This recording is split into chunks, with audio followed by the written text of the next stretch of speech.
We have studied up to the functions of the retailers. That is, what are the functions of the retailers to a wholesaler and also to the consumer, that we have discussed. So today we are moving on to the next classification of retailers. How we can classify a retailer based on what are features. That is being discussed in today's lecture, and some of the types of retailers will also be discussed. So first, what is the criteria for the classification of retailers? That is, according to size, according to the product mix, pricing, service level and forms of ownership, we can classify our retailers. First, we can discuss what is a classification based on the size. That is, retailers എന്ന് പറഞ്ഞാൽ ചെറിയ category തൊട്ട് വലിയ ആൾക്കാർ വരെയുണ്ട്. കുഞ്ഞു കുഞ്ഞു ഷോപ്സുള്ള retailers ഉണ്ടാവാം, അതിൽ വലിയ വലിയ സ്റ്റോഴ്സ് ഉണ്ട്. ഇപ്പം ഗ്രോസറി ഐറ്റംസിന് തന്നെ ഒരു ഹൈപ്പർ മാർക്കറ്റ് എന്നുള്ളത് ഹൈ റീറ്റെയിൽ ഷോപ്പാണ്, എന്നാൽ ഒരു ചെറിയ പെട്ടിക്കട പോലെയുള്ളത് ഒരു സ്മോൾ റീറ്റെയിൽ ഷോപ്പാണ്. So based on the size and കസ്റ്റമേഴ്സിൻ്റെ വിസിറ്റും പല രീതിയിലായിരിക്കും, പല ആവശ്യങ്ങൾക്കായിരിക്കും. കുറേ സാധനങ്ങൾ ഒരുമിച്ച് വാങ്ങണമെങ്കിൽ അവരൊരു ഹൈപ്പർ മാർക്കറ്റിലേക്ക് പോകും. അതല്ല, ഒന്ന് രണ്ട് സാധനം വാങ്ങിയാൽ മതിയെങ്കിൽ ഒരു ചെറിയ കടയിൽ നിന്നായിരിക്കും വാങ്ങുക. So based on this we can classify the retailers based on the size. That is small independent owners ആയിട്ടുള്ള കുഞ്ഞ് ഷോപ്സും അതേപോലെ വലിയ വലിയ chain shops like Walmart or any kind of hyper markets and all. Small shops like the chemist shop or dry cleaning സോപ്പിൻ്റെ shop, അങ്ങനെ എന്ത് വേണമെങ്കിലും ആകാം. Second category is on base of the product mix. That is particular line of products വിൽക്കുന്ന ആൾക്കാരുണ്ടാവും. Retail shops, ഒരു medicines വിൽക്കുന്ന ഒരു ഷോപ്പ്, അതേപോലെ ഷൂസ് വിൽക്കുന്നത്, ബാഗ്സ് വിൽക്കുന്നത്, ഇലക്ട്രോണിക് സാധനങ്ങൾ വിൽക്കുന്നത്, അങ്ങനെ പല പല പ്രൊഡക്റ്റ് മിക്സുകൾ, ഓരോ പ്രൊഡക്റ്റ് ലൈൻ വിൽക്കുന്നവരുണ്ടാവും. അതേപോലെ നേരത്തെ ഡിസ്കസ് ചെയ്ത chain size shops like the Walmarts അല്ലെങ്കിൽ ഡിമാർട്ട്, അവരൊക്കെ എന്താ ചെയ്യുക, എല്ലാ വെറൈറ്റി ഓഫ് ഗുഡ്സും, ഒരു സൂപ്പർ മാർക്കറ്റ് എല്ലാ വെറൈറ്റി ഓഫ് ഗുഡ്സും വിൽക്കുന്നുണ്ടാവും. അങ്ങനെയുള്ളവരും ഉണ്ടാവും. അപ്പോൾ പ്രൊഡക്റ്റ് മിക്സിനെ ബേസ് ചെയ്തിട്ട് നമുക്ക് റീറ്റെയിലേഴ്സിനെ ക്ലാസിഫൈ ചെയ്യാം. This is the second type of classification. Third one is based on the pricing. Pricing എന്ന് വെച്ചാൽ നമ്മൾ എത്രയാണ് ഗുഡ്സിന് പ്രൈസ് കൊടുക്കുന്നതെന്ന്. ചെറിയ റീറ്റെയിൽ ഷോപ്സിൽ എന്താണെന്ന് വെച്ചാൽ നമ്മുടെ മാർക്കറ്റ് MRPനേക്കാളും കുറഞ്ഞോ അല്ലെങ്കിൽ അതേ വിലയിലോ വിൽക്കുന്നവരുണ്ടാവും. ഇപ്പോൾ സ്റ്റാൻഡർഡൈസ്ഡ് പ്രൊഡക്റ്റ് അല്ലെങ്കിൽ അവർ മിക്കവാറും MRPനേക്കാളും കുറച്ച്, മാർക്കറ്റിൻ്റെ റേറ്റ് എത്രയാണോ അതിനേക്കാളും കുറച്ച് വിൽക്കുന്നവരുണ്ടാവും. പക്ഷേ ഹൈ ക്വാളിറ്റി ഗുഡ്സ് വിൽക്കുന്ന ആൾക്കാരുണ്ടാവും. അപ്പോൾ അവിടെ എന്ന് പറയുമ്പോൾ നല്ല പ്രൈസും ആയിരിക്കും. ഫോർ എക്സാമ്പിൾ, ഇപ്പോൾ ക്യാഷ് തന്നെ നമ്മൾ ഒരു ബേക്കറിയിൽ നിന്ന് വാങ്ങുമ്പോൾ ക്യാഷ് നല്ല വില കൂടിയ ക്യാഷും ആയിരിക്കും. ഫുള്ളി കോടൊക്കെ ഉള്ള രീതിയിൽ നല്ല കവേർഡ് ആയിട്ടുള്ള ക്യാഷ്യൂ കിട്ടും. അതേപോലെ നമ്മൾ ചെറിയ കടയിലൊക്കെ വാങ്ങുമ്പോൾ സ്പ്ലിറ്റ് ആയിട്ടുള്ള ക്യാഷ്യൂസ് കിട്ടും. അതും ക്യാഷ് തന്നെ, റേറ്റ് കുറവായിരിക്കും. So based on the pricing also we can classify the retail shops. Okay, that is the third type of classification. Fourth one is the service level. Service level എന്ന് പറഞ്ഞാൽ നമ്മൾ എന്തെല്ലാം രീതിയിലുള്ള credit facility കൊടുക്കുന്നു അല്ലെങ്കിൽ delivery methods എന്താണ്, ഇതിനെ base ചെയ്തിട്ട് നമുക്ക് സർവീസ് ലെവലിൽ ക്ലാസിഫൈ ചെയ്യാം. ചിലതിൽ സെൽഫ് സർവീസ് ആയിട്ടുള്ളതായിരിക്കും. ചില ബേക്കറികളിൽ തന്നെ നമ്മൾ കാണാറുണ്ട് self service. They will only give the product at the counters. We won't to collect it and to our table and have it. അങ്ങനെയുള്ളതുണ്ടാവും. ചിലയിടത്തെന്ന് പറഞ്ഞാൽ നമ്മുടെ അടുത്ത് വന്ന് നമ്മുടെ ഓർഡർ എടുത്ത് അവിടെ പോയി റീറ്റെയിൽ സാധനങ്ങൾ നമുക്ക് കൊണ്ടുതരുന്നവരുണ്ടാവും. അപ്പോൾ അങ്ങനെ സർവീസ് ലെവൽ എങ്ങനെയാണോ ബേസ് ചെയ്തിട്ടും നമുക്ക് ക്ലാസിഫൈ ചെയ്യാമെന്നാണ് പറയുന്നത്. That is A fourth type of classification of the retailers. Then the fifth one is the forms of ownership. ചില സ്റ്റോഴ്സ് എല്ലാം എന്ന് പറഞ്ഞാൽ ഓണർഷിപ്പ് കോർപ്പറേറ്റീവ് ബേസിസിൽ വർക്ക് ചെയ്യുന്നുണ്ടാവും. കോർപ്പറേറ്റീവ് സൊസൈറ്റിയുടെ ഇപ്പോൾ കൈരളി അല്ലെങ്കിൽ അങ്ങനെ കുറേ സ്റ്റോഴ്സ്, ത്രിവേണി സ്റ്റോഴ്സ്, അങ്ങനെയല്ല, കേരള ഗവൺമെൻറ്റിൻ്റെ ഒരു പ്ലാനായിരുന്നു ത്രിവേണി സ്റ്റോഴ്സ്. ഇപ്പോൾ അതത്ര പ്രാബല്യത്തിലില്ല, പക്ഷേ പണ്ട് ഭയങ്കര പ്രാബല്യത്തിലായിരുന്നു. കേരള ഗവൺമെൻറ് ചേർന്നിട്ട് സപ്ലൈക്കോ നിങ്ങൾക്ക് എല്ലാം അറിയാം. അതൊരു റീറ്റെയിൽ ഷോപ്പാണ്, പക്ഷേ അതൊരു കേരള ഗവൺമെൻറ് ഓൺഡ് ആയിട്ടുള്ള ഒരു കോർപ്പറേറ്റീവ് ബേസിസിലാണ്. ചിലതെന്ന് പറഞ്ഞാൽ ഇൻഡിവിജ്വൽ ആയിട്ടുള്ളതായിരിക്കും, ഒരാളുടെ മാത്രമായിട്ടുള്ള ഷോപ്സ് കാണാറുണ്ട് റീറ്റെയിൽ ഷോപ്സ്. ചിലപ്പോൾ ഒരു പാർട്ട്ണർഷിപ്പിലുള്ള ഒരു ജോയിൻറ്റ് സ്റ്റോക്ക് കമ്പനിയായിട്ട് വർക്ക് ചെയ്യുന്നുണ്ടാവും. വലിയ ഡിപ്പാർട്ട്മെൻറ്റൽ സ്റ്റോഴ്സൊക്കെ അങ്ങനെയായിരിക്കും. അപ്പോൾ based on the ownership also we can classify our retailers. അപ്പോൾ പല രീതിയിൽ നമുക്ക് റീറ്റെയിലേഴ്സിനെ ക്ലാസിഫൈ എന്ന് പഠിച്ചു. First based on the size, small to large, എന്ന രീതി. അപ്പോൾ കസ്റ്റമറിന് ഓരോ ഇഷ്ടത്തിനനുസരിച്ച് വാങ്ങും. ദെൻ പ്രൊഡക്റ്റ് മിക്സ്, ഓരോ ടൈപ്പ് പ്രൊഡക്റ്റ് വിൽക്കുന്ന ആൾക്കാരുണ്ടാവും, ചിലപ്പോൾ എല്ലാം കൂടെ വിൽക്കുന്നവരും ഉണ്ടാവും. ദെൻ പ്രൈസിങ്, ചെറിയ ചെറിയ ഷോപ്സിൽ ചിലപ്പം MRPനേക്കാളും കുറഞ്ഞായിരിക്കും, കുറച്ച് ക്വാളിറ്റി കുറഞ്ഞ പ്രൊഡക്റ്റ് ആയിരിക്കുക. പക്ഷേ നല്ല പ്രൈസായിട്ട് വിൽക്കുന്ന ഇടവും ഉണ്ടാവും. അവിടെ പ്രസ്റ്റീജ് കസ്റ്റമേഴ്സ്, ഹൈ ഇൻകം ഗ്രൂപ്പായിട്ടുള്ള കസ്റ്റമേഴ്സ്, അവരായിരിക്കും അവിടെ നിന്ന് ഗുഡ്സ് വാങ്ങുക. പിന്നെ സർവീസ് ലെവൽ വെച്ച് നമ്മൾ ചിലവർ ക്രെഡിറ്റ് ഫെസിലിറ്റി കൊടുക്കും, അതേപോലെ ഡെലിവറി എല്ലാം ഡോർ സ്റ്റെപ്പ് ഡെലിവറി പ്രൊവൈഡ് ചെയ്യുന്നവരുണ്ട്. അപ്പോൾ അതിനെ ബേസ് ചെയ്തിട്ട് നമുക്ക് ക്ലാസിഫൈ ചെയ്യാം. And then the last one V can classify based on the ownership. ആരാണ് ഇത് ഓൺ ചെയ്യുന്നത്? ഒരു കോപ്പറേറ്റീവ് ആണോ, ഇത് ഗവൺമെൻറ് ആണോ, ഒരു ജോയിൻറ്റ് സ്റ്റോക്ക് കമ്പനി ആണോ, ഒരു ഇൻഡിവിജ്വൽ ഓണർഷിപ്പ് ആണോ? അതിനെ ബേസ് ചെയ്തിട്ട് നമുക്ക് റീറ്റെയിലേഴ്സിനെ ക്ലാസിഫൈ ചെയ്യാം. These are the classifications of the retailers.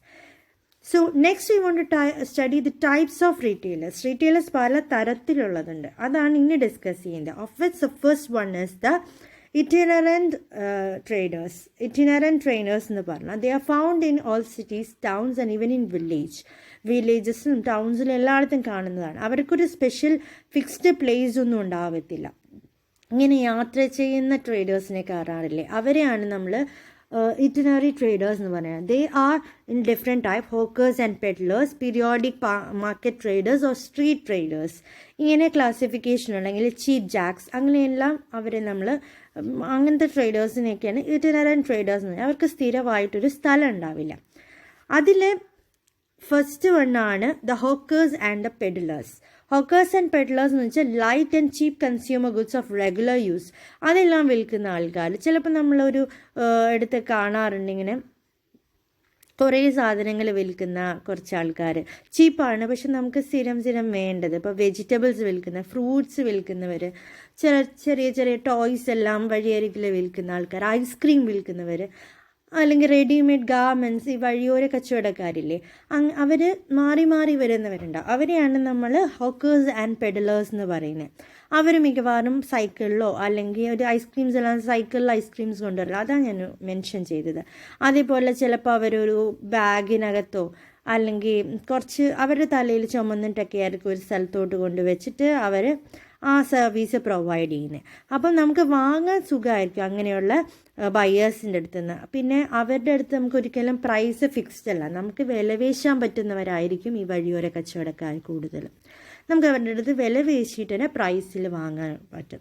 പക്ഷേ അവരുടെ ഒരു പ്രശ്നമെന്ന് പറഞ്ഞാൽ അവരുടെ കയ്യിൽ കുറച്ച് ക്വാണ്ടിറ്റി ഓഫ് ഗുഡ്സേ ഉണ്ടാവുള്ളൂ, അത് അവർ മാറി വരികയും ചെയ്യും. അപ്പോൾ നമുക്ക് ലിമിറ്റഡ് ചോയ്സ് ആയിരിക്കും. ഒരു ഒരു പ്രൊഡക്റ്റ് വാങ്ങണമെങ്കിൽ നമുക്ക് ഇത്രയും അവൈലബിലിറ്റി ഉണ്ടാവും, അങ്ങനെയാണ്. പിന്നെ എന്തെങ്കിലും പ്രശ്നം ഉണ്ടെങ്കിൽ പിന്നെ അവരെ മീറ്റ് ചെയ്തിട്ട് അത് സോൾവ് ചെയ്യാനോ അതിന് എന്തെങ്കിലും തിരിച്ച് നമുക്കത് കൊടുത്ത് വേറെ സാധനങ്ങൾ വാങ്ങാനോ ഒന്നും ഒരു ഫെസിലിറ്റി ഉണ്ടാവില്ല. അതാണ് ഹോക്കേഴ്സ് ആൻഡ് പെഡലേഴ്സ്, വഴിയോര കച്ചവടക്കാരെന്ന് പറയാം. Second one is the periodic market traders. Periodic market traders എന്ന് വെച്ചാൽ ഒരു ഫിക്സഡ് ടൈമിൽ അല്ലെങ്കിൽ ഫിക്സഡ് ഡേറ്റ്സിൽ ഒരു മാർക്കറ്റ് പ്ലേസിൽ കാണുന്ന ആൾക്കാർ. ഫോർ എക്സാമ്പിൾ ഇപ്പോൾ ഒരു ക്രിസ്മസിൻ്റെ സമയത്ത് അത്രയും ഒരു മാസത്തേക്ക് അല്ലെങ്കിൽ ഓണത്തിൻ്റെ സമയത്ത് അങ്ങനെയൊക്കെ തുടങ്ങുന്ന കച്ചവടമുണ്ട്. വീക്ക്ലി എന്ന് വെച്ചാൽ ഒരു ഫിക്സ്ഡ് ടൈമുണ്ടാവും. ആ സമയത്ത് മേളയായിട്ടോ ഫെയർസ് ആയിട്ടോ ഓണം ഫെയർ അല്ലെങ്കിൽ ഓണം ബസാർ, ക്രിസ്മസ് ബസാർ എന്ന രീതിയിൽ പേരുകൾ വന്ന് ആ ഒരു പീരിയോഡിക് ടൈമിൽ ഒരു പ്രത്യേക സമയത്ത് മാത്രം കാണപ്പെടുന്ന ഒരു മാർക്കറ്റ് ട്രേഡേഴ്സ് ഉണ്ട്. അവരാണ് ഈ പീരിയോഡിക് മാർക്കറ്റ് ട്രേഡേഴ്സ് എന്ന് പറയുന്നത്. അവർ ചിലപ്പോൾ വെജിറ്റബിൾസും സാധനങ്ങളും ഡ്രസ്സും സ്റ്റേഷനറി ഐറ്റംസും ഒക്കെ വിൽക്കുന്നത് നമ്മൾ കാണാറുണ്ട്. ഇപ്പം ചില ഓപ്പൺ സ്പേസിലായിരിക്കും ഒരു വലിയ ഒരു സ്റ്റോർ പോലെ തുടങ്ങിയിട്ട് ഓണം ബസാർ അല്ലെങ്കിൽ ക്രിസ്മസ് ബസാർ, ഓണം ഫെയർസ് അല്ലെങ്കിൽ മേള എന്നെല്ലാം പറഞ്ഞിട്ട്, കൃഷിമേള എന്നൊക്കെ പറഞ്ഞ് ഓണത്തിൻ്റെ സമയത്ത് അങ്ങനെ ഒരു ഫെസ്റ്റിവൽ ഒക്കേഷൻസിൽ മാത്രം കാണപ്പെടുന്ന ഒരു ടൈപ്പ് ഓഫ് ട്രേഡേഴ്സിനെയാണ് പീരിയോഡിക് മാർക്കറ്റ് ട്രേഡേഴ്സ് എന്ന് പറയുന്നത്. Third one is the street traders.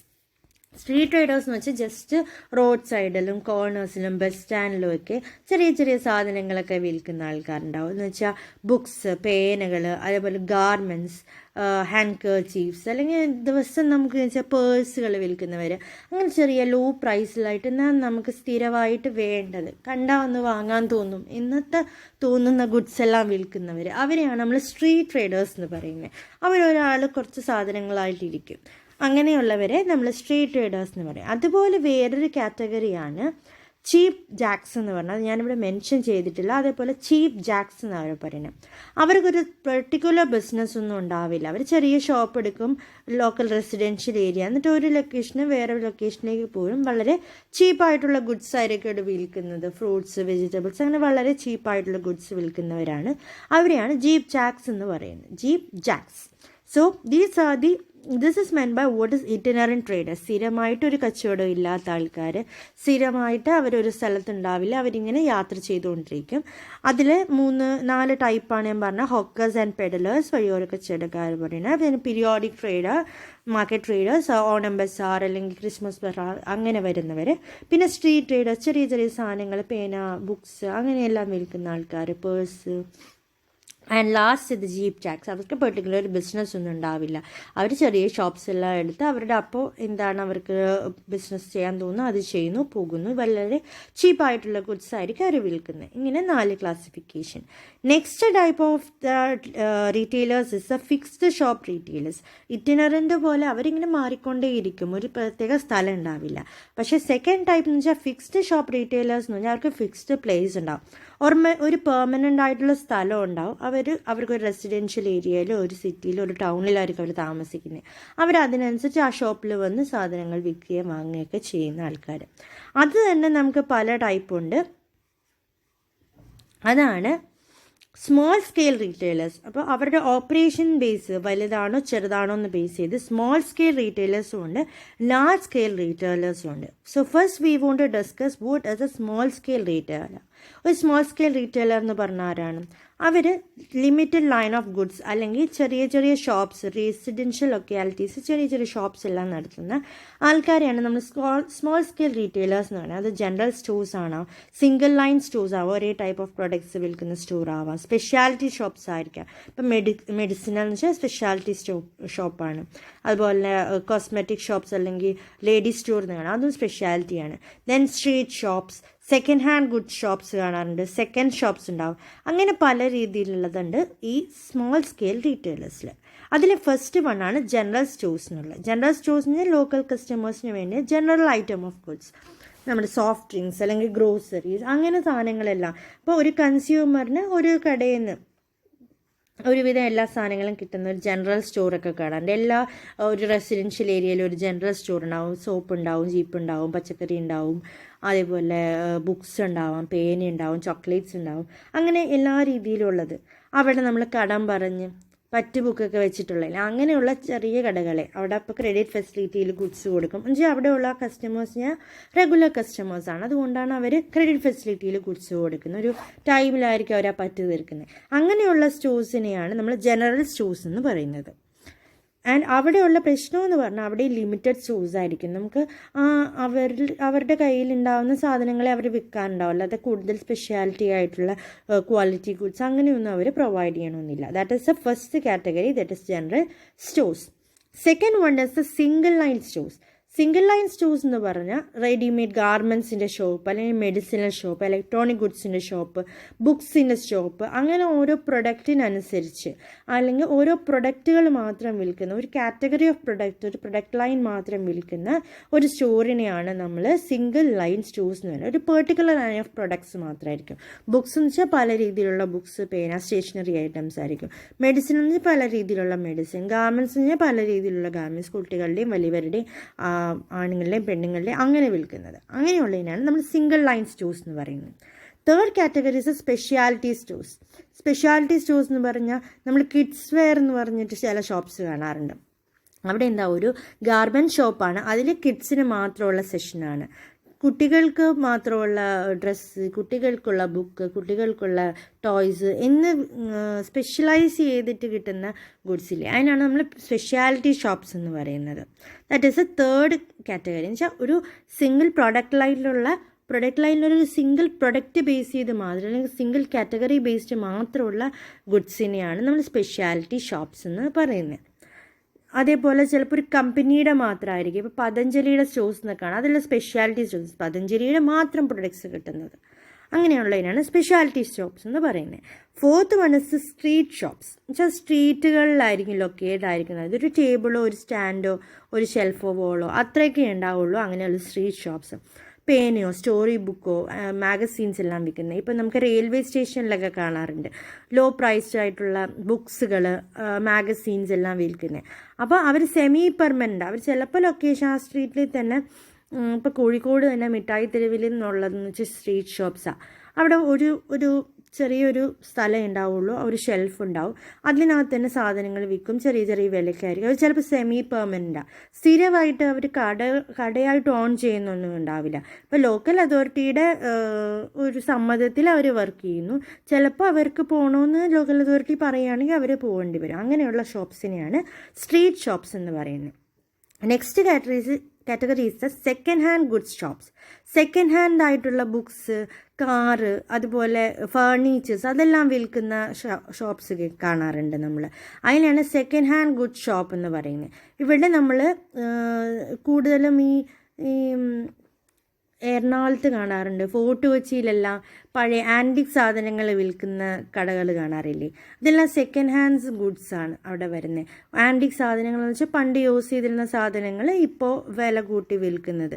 Our historical value അതിന് പറയും. ഇത് അന്നത്തെ മുഗൾ രാജ്യകാലത്ത് ഉപയോഗിച്ചിരുന്ന പാത്രമാണ് അല്ലെങ്കിൽ വിളക്കാണ് എന്ന രീതിയിലല്ല, അതിന് ഹിസ്റ്റോറിക് വാല്യൂ ക്രിയേറ്റ് ചെയ്യും. അപ്പോൾ ചില കസ്റ്റമേഴ്സിന് അതിനോടൊരു പ്രീതി ഉണ്ടാവും. അങ്ങനത്തെ പണ്ടത്തെ ആഭരണപ്പെട്ടി വാങ്ങാൻ അല്ലെങ്കിൽ പണ്ടത്തെ വിളക്കുകൾ വാങ്ങാനൊക്കെ ആഗ്രഹമുള്ളവർ അങ്ങനെ പർച്ചേസ് ചെയ്യും. അത് സെക്കൻഡ് ഹാൻഡ് ഗുഡ് ഷോപ്പായിട്ട് വരും. മട്ടാഞ്ചേരി ഭാഗങ്ങളിൽ അല്ലെങ്കിൽ ഫോർട്ട് കൊച്ചി ഭാഗങ്ങളിൽ അങ്ങനത്തെ ഷോപ്സ് എല്ലാം കൂടുതലായി നമുക്ക് കാണാം.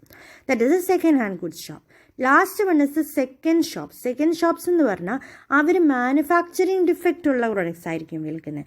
അത്രയ്ക്ക് ക്വാളിറ്റി അല്ലാത്ത ഡിസ്കൗണ്ട് റേറ്റിൽ ചില കടയിൽ നമ്മൾ കാണും ഡിസ്കൗണ്ടഡ് റേറ്റിലാണ് സാധനങ്ങൾ വിൽക്കുന്നത്, സെക്കൻഡ് ഹാൻഡ് ഗുഡ്സ് ആണ് എന്ന രീതിയിൽ.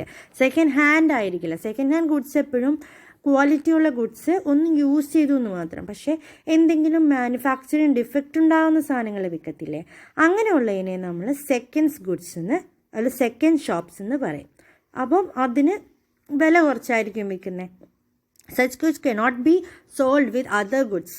ബാക്കി അതിൻ്റെ നല്ല ഫുൾ പെർഫെക്റ്റ് ആയിട്ടുള്ള ഗുഡ്സിൻ്റെ കൂടെ ഒരിക്കലും സെക്കൻഡ് ഗുഡ്സിനെ നമുക്ക് വിൽക്കാൻ പറ്റില്ല. അതിനുകൊണ്ടാണ് അതിന് വേറൊരു ഷോപ്പായിട്ട് നമ്മൾ സ്റ്റാർട്ട് ചെയ്യുന്നത്. This are the different types, about 6 types of small scale retailers. General stores പറഞ്ഞു, ഈ പറ്റുകട പോലെയുള്ളത്. ദെൻ സിംഗിൾ ലൈൻ പ്രൊഡക്റ്റ്, ഒരേ ഇപ്പം ഇലക്ട്രോണിക് ഷോപ്സ് അല്ലെങ്കിൽ ബുക്ക് സ്റ്റോൾ, അതെല്ലാം സിംഗിൾ ലൈൻ സ്റ്റോഴ്സാണ്. Speciality stores kids wear shops, അത് സ്പെഷ്യാലിറ്റി സ്റ്റോറാണ്. ദെൻ സ്ട്രീറ്റ് ഷോപ്സ് എന്ന് വെച്ചാൽ മിഠായി തെരുവ് പോലെയുള്ള അങ്ങനത്തെ സ്ട്രീറ്റുകളിൽ മാത്രം കാണപ്പെടുന്ന ഷോപ്പ്.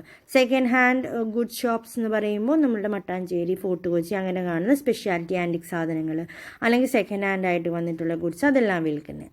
സെക്കൻഡ് ഷോപ്സ് എന്ന് പറഞ്ഞാൽ എപ്പോഴും ഒരു ലോ ക്വാളിറ്റി ആയിട്ടുള്ള പ്രൊഡക്റ്റ്, എന്തെങ്കിലും ഡിഫക്റ്റ് ഉള്ള പ്രൊഡക്റ്റ് വിൽക്കുന്ന ഷോപ്സ്, അതാണ് second shops.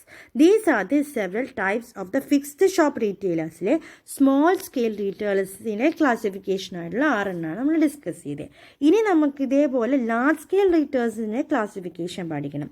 What is mean by large scale retailers? Small scale retailers എന്ന് പറഞ്ഞാൽ ഒരു ലിമിറ്റഡ് ലൈൻ ഓഫ് ഗുഡ്സ് മാത്രം റെസിഡൻഷ്യൽ ഏരിയയിൽ വിൽക്കുന്ന ആൾക്കാരെ നമ്മൾ സ്മോൾ സ്കെയിൽ റീറ്റെയിലേഴ്സ് എന്ന് പറഞ്ഞു. അപ്പോൾ വെറൈറ്റി ഓഫ് ഗുഡ്സ് ഹൈ വോളിയത്തിന് വിൽക്കുന്ന ആൾക്കാരെ നമ്മൾ എന്ത് പറയും? ലാർജ് സ്കെയിൽ റീറ്റെയിലേഴ്സ് എന്ന് പറയും. ചിലപ്പോൾ അവർ കുറേ ആക്ടിവിറ്റീസ് ഉണ്ടാകും, കുറച്ച് ഗുഡ്സ് ഉണ്ടാകും. അങ്ങനെയാണെങ്കിൽ അവർ ലാർജ് സ്കെയിൽ റീറ്റെയിലേഴ്സ് എന്നാണ് പറയുന്നത്. വെറൈറ്റി ഓഫ് ഗുഡ്സ് ആണ്, കുറച്ച് ക്വാണ്ടിറ്റി ആണെങ്കിലും വെറൈറ്റി ഓഫ് ഗുഡ്സ് ആയിരിക്കും. അപ്പോൾ അതിൻ്റെ ടൈപ്സ് എന്ന് പറയുന്നത് first one is the departmental stores, second multiple shop or the chain store, third mail order houses, fourth consumers cooperative stores, super bazaars, franchise. ഇതെല്ലാമാണ് different type of large scale retailers. Large scale retailers എന്ന് പറയുമ്പോൾ കൂടുതൽ variety ഉള്ള goods കുറച്ച് കൂടുതൽ ക്വാണ്ടിറ്റിയിൽ വിൽക്കുന്ന ആൾക്കാർ നമ്മൾ ലാർജ് സ്കെയിൽ എന്ന് പറയും. അതിലെ നമുക്ക് ഫസ്റ്റ് വൺ എന്ന് ഡിസ്കസ് ചെയ്യാം, that is departmental stores. What is meant by departmental stores? Departmental stores ആദ്യമായിട്ട് ഡെവലപ്ഡ് ആയത് ഫ്രാൻസിലാണ് ആദ്യമായിട്ട് ഡിപ്പാർട്ട്മെൻറ്റൽ സ്റ്റോഴ്സ് വന്നത്. അതേപോലെ പാരീസിലുള്ള ബോൺ മാർച്ചേ ആണ് ഫസ്റ്റ് ഡിപ്പാർട്ട്മെൻറ്റൽ സ്റ്റോഴ്സ്. ഫ്രാൻസ് ആണ് ഡെവലപ്പ് ചെയ്തതെങ്കിൽ അത് പാരീസിലാണ് ഫസ്റ്റ് ഡിപ്പാർട്ട്മെൻറ്റൽ സ്റ്റോഴ്സ് വന്നത്. കോമൺ ആയിട്ടുള്ള കുറച്ച് ഡിപ്പാർട്ട്മെൻറ്റൽ സ്റ്റോഴ്സാണ് വൈറ്റ് ലേസ്, ഇംഗ്ലണ്ടിലെ വൈറ്റ് ലേസ്, അതുപോലെ Hudson's of Detroit, USA Hudson's of Detroit എന്ന് പറഞ്ഞ ഡിപ്പാർട്ട്മെൻറ്റൽ സ്റ്റോഴ്സ്. ഇന്ത്യയിലാണെങ്കിൽ Kamalalaya stores, Spencer's quality stores, അതേപോലെ സ്പെൻസേഴ്സ് ചെന്നൈയിലാണ്, ക്വാളിറ്റി സ്റ്റോഴ്സ് ഗ്വാളിയാറിലാണ്. ഇതെല്ലാമാണ് നമ്മുടെ ഇന്ത്യയിലുള്ള ഫേമസ് ആയിട്ടുള്ള ഡിപ്പാർട്ട്മെൻറ്റൽ സ്റ്റോഴ്സ്. ഡിപ്പാർട്ട്മെൻറ്റൽ സ്റ്റോഴ്സിന് ഹൈലി ഡെവലപ്ഡ്, റീറ്റെയിൽ ട്രേഡിൽ ഏറ്റവും ഡെവലപ്ഡ് ആയിട്ടുള്ളൊരു ഫോമാണ് ഡിപ്പാർട്ട്മെൻറ്റൽ സ്റ്റോറായിട്ട് വരുന്നത്. അവിടെ എന്ന് പറഞ്ഞാൽ ഒരു കൊടക്കീഴിൽ ഒറ്റ മാനേജ്മെൻറ്റിൻ്റെ കീഴിൽ കുറേ ഗുഡ്സ് വിൽക്കുന്ന ഒരു സ്ഥലത്തിനെയാണ് നമ്മൾ ഡിപ്പാർട്ട്മെൻറ്റൽ സ്റ്റോഴ്സ് എന്ന് പറയുന്നത്. അപ്പം സ്റ്റേഷനറി ഐറ്റംസിൻ്റെ ഉണ്ടാവും, ബുക്സുകളുടെ ഉണ്ടാവും, ഫേർണിച്ചർ ഉണ്ടാവും, ക്ലോത്തിങ് ഉണ്ടാവും. അതിനെല്ലാം പല പല ഡിപ്പാർട്ട്മെൻറ്റായിട്ട് ക്ലാസിഫൈ ചെയ്തിട്ടായിരിക്കും വിൽക്കുന്നത്. അപ്പോൾ അതിന് നമുക്ക് പിൻ ടു പിയാനോ, നമുക്ക് അവിടെ മുട്ടുസൂചി തൊട്ട് പിയാനോ വരെ കിട്ടും. ഉപ്പ് തൊട്ട് കർപ്പൂരം വരെ എന്നുള്ള ഒരു കൺസെപ്റ്റ് നമ്മൾ മലയാളത്തിൽ പറയാറുണ്ട്. അങ്ങനെ ഉപ്പ് തൊട്ട് കർപ്പൂരം വരെ കിട്ടുന്ന കടകളെന്ന്, അങ്ങനെയുള്ളതിനെയാണ് നമ്മൾ ഡിപ്പാർട്ട്മെൻറ്റൽ സ്റ്റോഴ്സ്. അതിൻ്റെ ഉപ്പ് തൊട്ട് കർപ്പൂരം എന്നുള്ളതിൻ്റെ ഒരു ഇംഗ്ലീഷ് രൂപമാണ് പറഞ്ഞിരിക്കുന്നത് പിൻ ടു പിയാനോ എന്ന എല്ലാ ടൈപ്പ് ഓഫ് ഗുഡ്സും കിട്ടും. അത് മിക്കവാറും ഒരു ജോയിൻറ്റ് സ്റ്റോക്ക് കമ്പനി ബേസിസിലായിരിക്കും വർക്ക് ചെയ്യുന്നത്, അല്ലാതെ ഒരു സിംഗിൾ ഓൺഡ് ആയിരിക്കില്ല. ഡിപ്പാർട്ട്മെൻറ്റൽ സ്റ്റോഴ്സ് മിക്കവാറും ജോയിൻറ്റ് സ്റ്റോക്ക് കമ്പനി ബേസിസിൽ വർക്ക് ചെയ്യും. അവർ ചിലപ്പോൾ ഫ്രീ ഡെലിവറി ഓഫ് ഗുഡ്സ് കൊടുക്കും, റെസ്റ്റ് റൂംസും റെസ്റ്റോറൻറ്റും ടെലിഫോൺ സർവീസും എല്ലാം പ്രൊവൈഡ് ചെയ്യുന്ന ഒന്നായിരിക്കും ഡിപ്പാർട്ട്മെൻറ്റൽ സ്റ്റോഴ്സായിട്ട് വരുന്നത്. അപ്പോൾ എന്ത് ചെയ്യും, ഈ ഒറ്റ ഓർഗനൈസേഷനെ പല പല ഡിപ്പാർട്ട്മെൻറ്റായിട്ട് അവർ ഡിവൈഡ് ചെയ്യും. വിൽക്കാൻ വേണ്ടി മെർച്ചൻഡൈസിങ് സെഷൻ ഉണ്ടാവും, HRO പേഴ്സണൽ സെഷൻ വേറെ ഉണ്ടാവും, മെയിൻ്റെനൻസ് വിൽ ബി ഡിഫറെൻറ്റ് മോൺ, ക്വാളിറ്റി മെയിൻ്റെനൻസ് അതാണ് അവിടെ വരുന്നത്, ദെൻ അഡ്മിനിസ്ട്രേറ്റീവ്, അക്കൗണ്ടിങ്ങിന്, സർവീസിന് എല്ലാത്തിനും വേറെ വേറെ ഡിപ്പാർട്ട്മെൻറ്റ്സ് ആയിരിക്കും. അപ്പോൾ ഓരോ ഡിപ്പാർട്ട്മെൻറ്റിൽ തന്നെ ഓരോരോ മാനേജേഴ്സിനെ വെക്കും. ആ മാനേജേഴ്സ് ആയിരിക്കും ഓരോ ഡിപ്പാർട്ട്മെൻറ്റിനെ കൺട്രോൾ ചെയ്യുന്നത്. ഇതാണ് ഒരു ഡിപ്പാർട്ട്മെൻറ്റൽ സ്റ്റോഴ്സിൻ്റെ വർക്കിംഗ് ടോട്ടലി പറയാം. അപ്പോൾ ഇത് ഡെവലപ്പ് ആയത് ഫ്രാൻസിലാണ്. ഫസ്റ്റ് ഡിപ്പാർട്ട്മെൻറ്റ് സ്റ്റോർ പാരീസിലെ ബോൺമാർച്ചയാണ്. And some of the common ones are the Kamalalaya stores on Kolkata, Spencer's in Chennai, and quality stores in Gwalior. These are some of the famous departmental stores in India. Then that is the departmental stores, the highly developed retail trading center. And there will be different type of variety of goods under a single roof and one management. Final management ഒരാളായിരിക്കും, that is one roof and one management. We will get from pin to piano, ഉപ്പ് തൊട്ട് കർപ്പൂരം വരെ കിട്ടുന്ന shops ആയിരിക്കും അത്. Then there will be a centralized system. Centralised മാനേജ്മെൻറ്റിലായിരിക്കും, പക്ഷേ എൻ്റെ സിസ്റ്റത്തിനെ പല വരെ ക്ലാസിഫൈ ചെയ്തിട്ട് ഓരോ മെർച്ചൻഡൈസിങ്, പേഴ്സണൽ, ക്വാളിറ്റി മെയിൻ്റനൻസ് എല്ലാം ഇങ്ങനെ ക്ലാസിഫൈ ചെയ്തിട്ട് അവിടെ ഓരോ മാനേജേഴ്സ് കൊടുത്ത് ഓരോ മാനേജേഴ്സ് കൺട്രോൾ ചെയ്യും. ഇതിൻ്റെ എല്ലാം കൺട്രോൾ സെൻട്രലൈസ്ഡ് ആയിരിക്കും. ദെൻ ലാർജ് സ്കെയിൽ റീറ്റെയിൽ ഓർഗനൈസേഷനാണ്. ഇതിന് നേരത്തെ പറഞ്ഞു ഹൈലി ഡെവലപ്ഡ് ഫോമാണ്, അതുകൊണ്ട് ലാർജ് സ്കെയിൽ റീറ്റെയിൽ ഓർഗനൈസേഷൻ ആയിരിക്കും. And this will be located in the central places in the big cities. Big സിറ്റീസിലെ സെൻട്രൽ പ്ലേസുകളിലായിരിക്കും ഡിപ്പാർട്ട്മെൻറ്റൽ സ്റ്റോഴ്സ് കാണപ്പെടുന്നത്. അപ്പം ഇതെല്ലാമാണ് ഇതിൻ്റെ മേജർ ഫീച്ചേഴ്സ് ആയിട്ട് പറയുന്നത്. ഒരു ഹൈ ക്ലാസ് സൊസൈറ്റിയുടെ ആവശ്യങ്ങളൊക്കെ നേടാൻ വേണ്ടിയിട്ടാണ് നോർമലി ഡിപ്പാർട്ട്മെൻറ്റൽ സ്റ്റോഴ്സ്. എല്ലാ ഡിപ്പാർട്ട്മെൻറ്റും ഒറ്റ ഇതിന് കീഴിലുണ്ട്. ഇപ്പോൾ മോൾസ് എല്ലാം കാണുമ്പോൾ വലിയ വലിയ മോളുകളുണ്ടാവും. അതെല്ലാം വെച്ചാൽ ഒരു ഡിപ്പാർട്ട്മെൻറ്റൽ സ്റ്റോഴ്സ് പോലെ ഒറ്റ മാനേജ്മെൻറ്റിൻ്റെ കീഴിലായിരിക്കും, പക്ഷേ എല്ലാം കൺട്രോൾ ചെയ്യുന്ന ഓരോരോ ഡിപ്പാർട്ട്മെൻറ്റൽ ഹെഡായിരിക്കും. ലാർജ് സ്കെയിൽ ആയിട്ടുള്ള റീറ്റെയിൽ ഓർഗനൈസേഷനാണ് ഡിപ്പാർട്ട്മെൻറ്റൽ സ്റ്റോഴ്സായിട്ട് വരുന്നത്. വലിയ സിറ്റികളിലായിരിക്കും ഒറ്റ റൂഫിൻ്റെ ഇടയിൽ കുറേ റീറ്റെയിൽ ഷോപ്സ് ആയിട്ട്. ഇപ്പോൾ ലുലു എല്ലാം നോക്കിയാൽ ഇതേ ഒരു കൺസെപ്റ്റ്, ഒറ്റൊരു ബിൽഡിംഗ് ആണ്, പക്ഷേ അതിൽ കുറേ റീറ്റെയിൽ ഷോപ്സ് ഉണ്ടായിരിക്കും. അതിൽ പല രീതിയിൽ ഓഫ് കസ്റ്റമർ സർവീസ് ഉണ്ട്, റെസ്റ്റോറൻറ്റ്സ് ഉണ്ടാവാറുണ്ട്, വാഷ്റൂംസ് ഉണ്ട്, ഫുഡിങ് സെൻറ്റേഴ്സ് ഉണ്ട്, ഷോപ്പിംഗ് സെൻറ്റേഴ്സ് ഉണ്ട്, അങ്ങനെ എല്ലാം ചേർന്നിട്ടുള്ള ഒന്നായിരിക്കും. അപ്പോൾ ഇതിൻ്റെ അഡ്വാൻറ്റേജും ഉണ്ട് ഡിസഡ്വാൻറ്റേജും ഉണ്ട്. ഡിപ്പാർട്ട്മെൻറ്റ് സ്റ്റോഴ്സ് വന്നതുകൊണ്ട് അഡ്വാൻറ്റേജും ഉണ്ടാവും ഡിസഡ്വാൻറ്റേജും ഉണ്ടാവും. അതിൽ അഡ്വാൻറ്റേജസ് എന്തെല്ലാമാണ്? Central location. ഒരു ബിഗ് സിറ്റിയിൽ, ഒരു ടൗണിൽ സെൻട്രൽ പ്ലേസിലായിരിക്കും ഇത് വരുന്നത്.